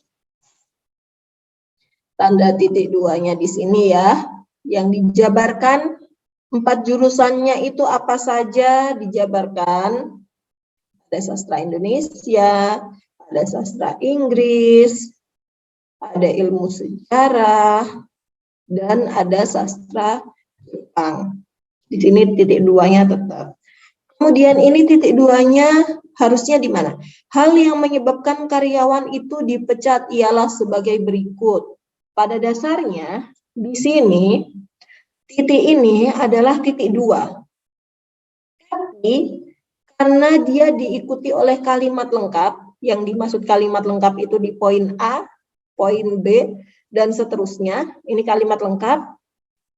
Bisa diperhatikan di situ juga ada tanda baca. Kalau sebuah kalimat sudah diikuti dengan tanda baca, berarti dia kalimat lengkap. Maka yang tadinya tanda titik 2 ada di sini, sebagai berikut titik 2, itu bisa diubah dengan tanda titik 1. Kenapa? Karena sudah diikuti dengan kalimat lengkap. Jadi bisa dibedakan ya. Kalau tadi titik 2 yang di bagian pertama tadi hanya diikuti oleh kata atau frasa. Sastra Indonesia, sastra Inggris, ilmu sejarah, dan sastra Jepang. Ini hanya menjadi frasa atau kumpulan kata. Frasa itu gampangannya begitu, ada kumpulan kata yang tidak membentuk kalimat. Jadi karena ini hanya frasa, dan frasa, maka ini tetap titik 2. Nah, di contoh selanjutnya ini dia berubah menjadi titik 1, karena di sini ada kalimat. Bukan lagi kata, bukan lagi frasa, tapi kalimat. Ada subjek, ada predikat, ada tanda baca, dan seterusnya. Itu bedanya. Kemudian, titik 2 ini dipakai di antara jilid atau nomor dan halaman. Ini biasanya bisa sering ditemukan di daftar pustaka. Surah dan ayat dalam kitab suci. Judul dan anak judul di dalam suatu karangan, dan seterusnya. Bisa diperhatikan di dalam contoh. Jadi ini dipisahkan dengan tanda titik 2, ini dipisahkan dengan tanda titik 2, titik 2, titik 2. Sering kita temukan di dalam daftar pustaka. Oke, kemudian kalau tadi titik 2, kita sekarang beralih ke titik koma. Titik koma itu dipakai untuk memisahkan bagian-bagian kalimat yang sejenis dan setara. Misalnya di sini, ini ada kalimat yang mana kalimat ini mempunyai satu tataran yang setara atau sejenis. Jadi malam makin larut, makalah belum selesai. Jadi di dalam satu konteks itu ada dua hal yang terjadi yang sama-sama setara. Di sisi lain, malam sudah makin larut. Di sisi lain, makalah yang dikerjakan itu belum selesai. Nah, ini kalau mau digabung di dalam satu kalimat, maka dia dipisahkan dengan tanda titik koma. Itu kalau di dalam satu kalimat. Selanjutnya, tanda titik koma juga dipakai pada akhir perincian yang berupa klausa. Ingat ya, tadi ada kata, ada frasa, sekarang kita ketemu klausa. Jadi kalau kata itu berarti hanya satu kata, kalau frasa itu kumpulan dari kata yang hanya menduduki satu fungsi. Misalnya dia hanya menunjukkan subjek, atau dia hanya menunjukkan sebagai sebuah perilaku atau predikat, atau dia hanya menjadi sebuah keterangan. Jadi cuma salah satu saja. Nah, kalau klausa ini sudah menduduki dua fungsi atau lebih di dalam tataran sintakmatiknya, di dalam tataran ilmu pembentukan kalimatnya. Berarti kalau kita menemukan subjek, kita menemukan predikat, tapi tidak diakhiri dengan tanda baca akhir kalimat, baik titik, tanda tanya, ataupun tanda seru, itu berarti disebut dengan klausa. Nah, contohnya di situ. Ada syarat penerimaan pegawai di lembaga ini adalah yang pertama, berkewarganegaraan Indonesia, berijazah sarjana S1, berbadan sehat, dan bersedia ditempatkan di seluruh wilayah, dan seterusnya. Nah, karena perincian ini berupa klausa, atau berpotensi untuk membentuk kalimat tapi belum tercukupi sehingga kemudian dia posisinya baru berupa klausa, maka dia untuk menunjukkan perincian ini dipisahkan dengan tanda titik koma, dan seterusnya.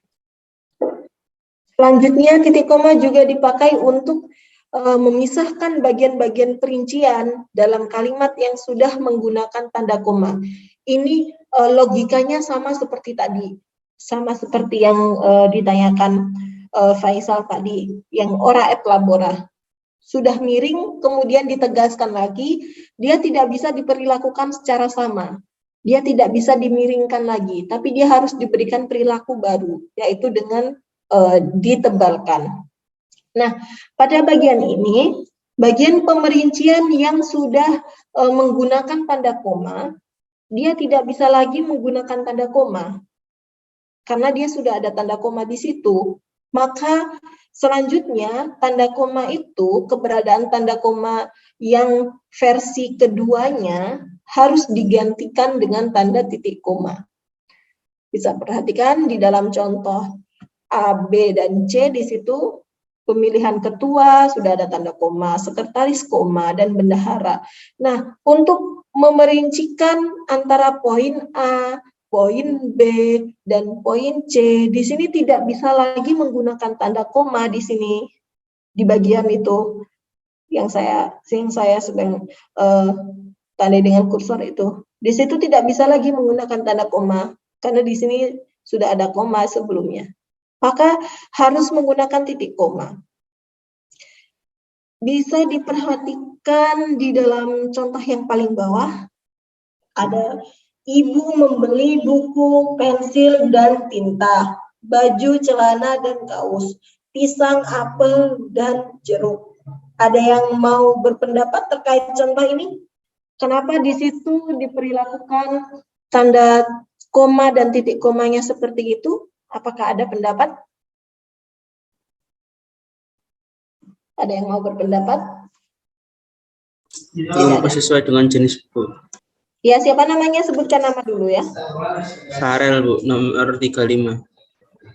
NIM 35. Oke. Silakan Farel.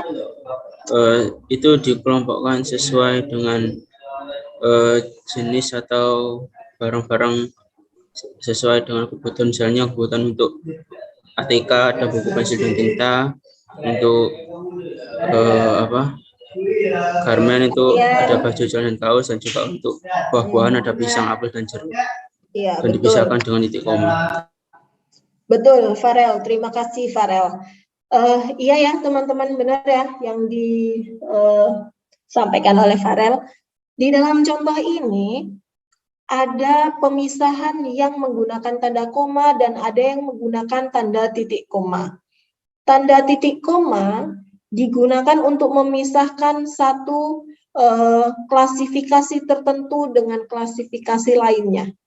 Jadi di situ ada alat tulis dipisahkan dengan titik koma, ada pakaian dipisahkan tanda titik koma, kemudian ada buah-buahan. Nah, di dalam alat tulis sendiri itu ada beberapa, maka dia dipisahkan dengan tanda koma. Ada buku, ada pensil, ada tinta, ada baju, ada celana, ada kaos, ada pisang, apel, ada jeruk, dan seterusnya. Nah, itu berarti dibeda-bedakan berdasarkan jenisnya atau klasifikasi dari bendanya. Kemudian sekarang kita masuk ke tanda hubung. Tanda hubung itu dipakai untuk merangkaikan unsur bahasa Indonesia dengan unsur bahasa asing. Jadi kalau kita mau menggabungkan bahasa Indonesia dengan bahasa asing, tidak bisa digabungkan secara langsung, tapi harus ada sesuatu yang menjembatani atau menghubungkan antara kedua unsur tersebut. Misalnya di dalam contoh ada di backup, merecall. Recall-nya bahasa Inggris. Itu imbuhan bahasa Indonesia. Maka untuk menunjukkan merecall, kita tidak bisa langsung menggabung, tapi dihubungkan atau dijembatani dengan tanda hubung. Tanda hubung, recall. Selanjutnya, tanda hubung juga dipakai untuk merangkai dengan kata berikutnya. Misalnya ada se-Indonesia, se-Jabodetabek, se-Jawa Timur, dan seterusnya. Itu bisa diperhatikan sendiri tuh, di situ ada yang digunakan untuk merangkai ke, tadi kita sudah belajar bilangan bertingkat, ada ke 1, kedua, ketiga, berarti harus ada ke dan tanda hubung. Nah, selanjutnya juga ada akhiran an. Kemudian ada kata atau imbuhan dengan singkatan yang berupa huruf kapital. Jadi kalau huruf kapital itu muncul tiba-tiba di antara huruf yang tidak kapital, baik berupa di tengah-tengah maupun di akhir, dia tidak bisa berdiri sendiri. Misalnya hari H, sinar X. Kita untuk menyatakan sinar X nggak bisa gabung antara sinar dan X. Dia harus dijembatani dengan tanda hubung. Begitu pula untuk menyatakan ber-KTP atau di SK-kan. Dia harus dipisahkan, bukan dipisahkan, dihubungkan atau dijembatani dengan tanda strip atau tanda hubung. Nah, selanjutnya di poin E juga ada kata dengan kata ganti Tuhannya. Misalnya untuk menyebutkan ciptaannya. Ciptaan ditulis dengan huruf kecil, kemudian nya yang merujuk pada keberadaan Tuhan, maka N-nya kan harus ditulis kapital. Nah, dia tidak bisa langsung tergabung. Dia harus dijembatani dengan tanda hubung. Begitu pula untuk menuliskan huruf dan angka. Huruf dan angka juga tidak bisa bergabung secara otomatis, tapi harus dijembatani. Misal untuk nulis D3, maka harus ada tanda hubungnya, S1, S2, dan seterusnya. Nah, ini untuk penulisan tanda baca yang salah, tapi kita sering lupa ya. Kita menganggapnya sebagai sesuatu yang sudah benar, tapi ternyata salah. Misalnya untuk penulisan rupiah. Yang benar rupiah itu kalau ditulis disingkat, dia tidak menggunakan tanda titik. Begitu pula dengan NIP. Begitu pula dengan menuliskan oleh. Karena titik 2 itu sudah secara tidak langsung menyatakan penjelasan dari setelah tanda titik 2, maka dia tidak bisa hadir setelah kata oleh. Karena oleh itu tentu setelah kata oleh kita akan menyebutkan oleh siapa, berarti tidak bisa ada tanda titik 2 di situ. Kemudian sampai dengan, yang benar sampai dengan itu S titik D titik, bukan sampai / D.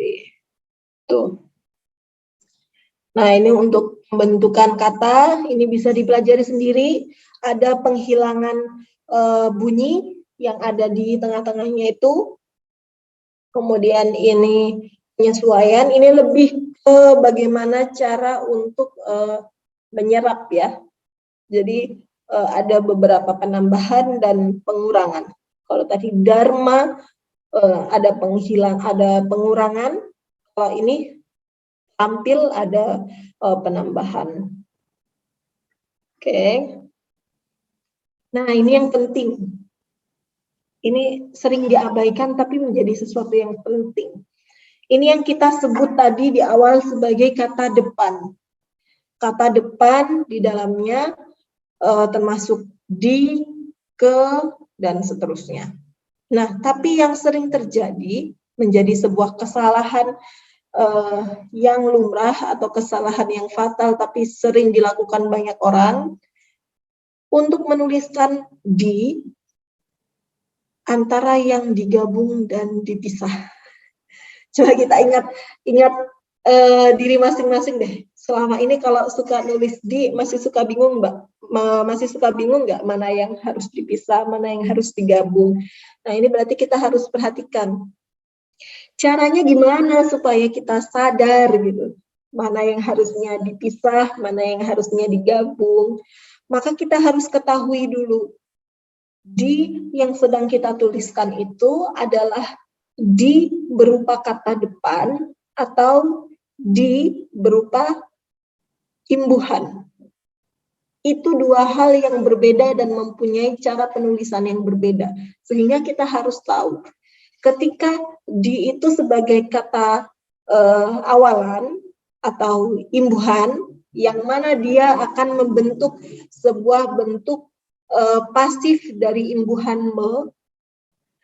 Misalnya tadi ada menabung di dalam slide itu, kemudian kalau kita pasifkan, maka imbuhannya akan berubah menjadi ditabung. Nah, untuk imbuhan ini, imbuhan berupa awalan di ini, penulisannya adalah dirangkai, ditabung, dipukul, ditulis, dibaca, didengarkan, dan seterusnya. Itu adalah dirangkai. Sedangkan kalau di itu menduduki posisi sebagai kata depan, yang mana kata depan itu berarti merujuk pada keterangan tempat, keterangan posisi, arah, dan seterusnya. Itu penulisannya harusnya dipisah, bukan dirangkai, tapi dipisah. Jadi cara gampangnya, kalau di itu menunjukkan suatu tempat atau suatu lokasi tertentu, maka dia harus dipisah. Contohnya, di bawah meja, di antara, di depan, di belakang, di kelas, di buku, di rumah, di pasar, dan seterusnya. Itu harus dipisah. Jadi beda ya untuk menulis yang di awalan tadi dirangkai, kalau di kata depan atau yang menunjukkan tempat itu harus dipisah. Nah, ini sering diabaikan, tapi sering terjadi kesalahan. Oke, jadi mulai saat ini saya harap teman-teman menyadari bahwa ada dua D yang berbeda dan mempunyai cara penulisan yang berbeda. Oke, ini nanti bisa dipelajari sendiri. Oke, ini ada ungkapan tetap. Kalau bertalian itu berarti dia pasangannya dengan berkenaan, dengan bertepatan, dengan sesuai dengan, ini sudah pasangan ya, jadi jangan coba-coba untuk memisahkan mereka. Nah, ini juga pasangan nih. Baik maupun, bukan melainkan, tidak tetapi, entah atau. Jadi baik membaca atau baik membaca buku maupun menulis buku bla bla bla, itu sudah pasangan, baik maupun, bukan melainkan. Karena sudah pasangan, jadi tolong dijaga hubungan mereka ini ya. Oke. Ini beberapa kata baku dan tidak baku. Ini yang sering kita temukan di dalam kehidupan sehari-hari yang mungkin lucu bagi orang yang menyadari. Apa coba yang salah di sini? Ada yang mau berkomentar terkait foto ini? Ada yang salah di dalam penulisannya? Cahya, Bu. Iya, silakan Cahya. Di kuncinya itu seharusnya. Harusnya diapain di kuncinya? Dirangkai. Betul. Ada lagi?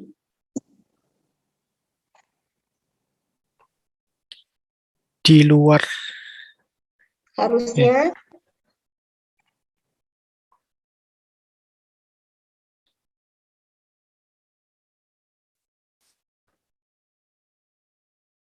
di luarnya harusnya kenapa Cahya? Dipisah. Ya, betul. Jadi dikunci itu merupakan bentuk awalan, imbuhan awalan. Jadi harus digabung.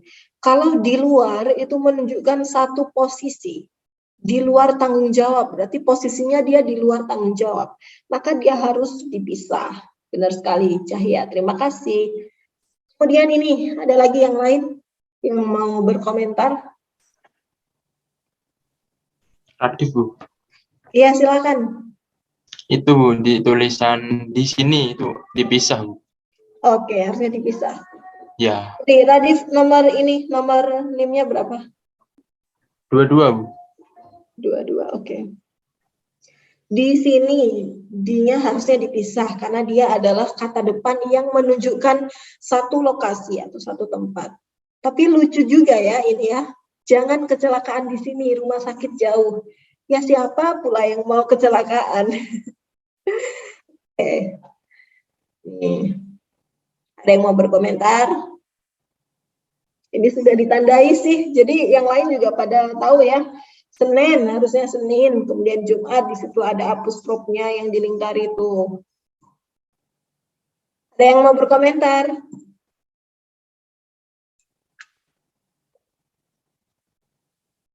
Siapa nih? Nggak ada nih, nggak ada yang mau berkomentar. Harusnya digabung ya. Siapa ini yang ngomong? Sebutin. Faisal. Oke, Faisal. Harusnya kenapa Faisal?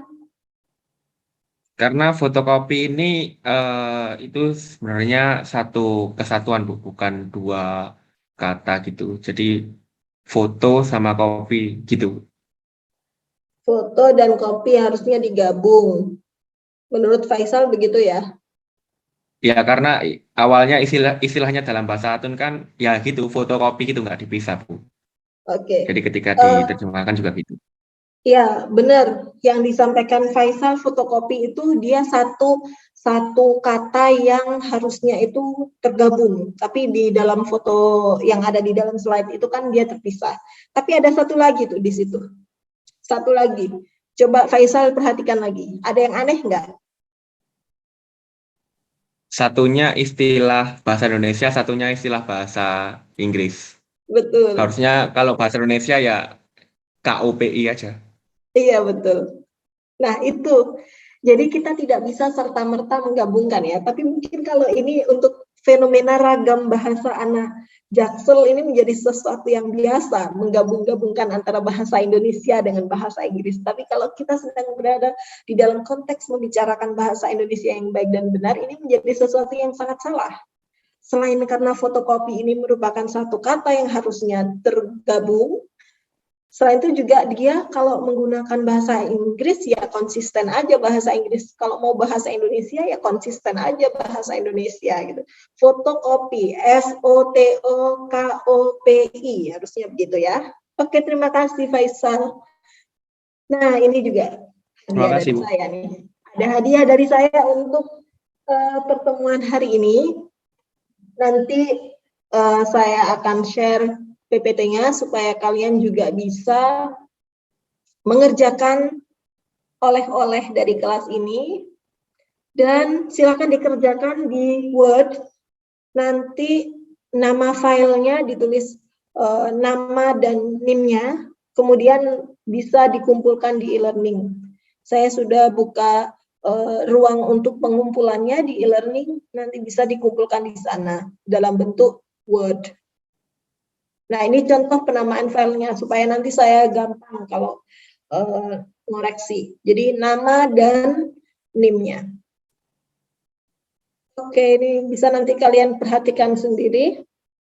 Di bagian yang ini nanti kalian tandai, kalian ketik ulang dulu, kemudian kalian tandai mana yang salah dan perbaikannya seperti apa. Itu ya. Yang ini cukup benar salah aja. Oke. Mungkin cukup. Itu dari saya. Kita oke, 10.03 terlambat sedikit. Mohon maaf ya, karena materinya memang sangat banyak. Ini tenggorokan sampai kering nih. Oke, sebelum ini kelas diakhiri, ada yang mau ditanyakan nggak dari teman-teman kelas ini? Kalau tidak ada, berarti alhamdulillah ya udah selesai materi yang cukup melelahkan ini. Semoga kalian betah dengan bahasa Indonesia dan betah mengingatnya juga. Apa yang tadi sudah kita bahas, sudah kita sampaikan bareng-bareng, kita ingat bersama-sama. Oke, terima kasih yang sudah hadir. Karena baru 47 yang hadir,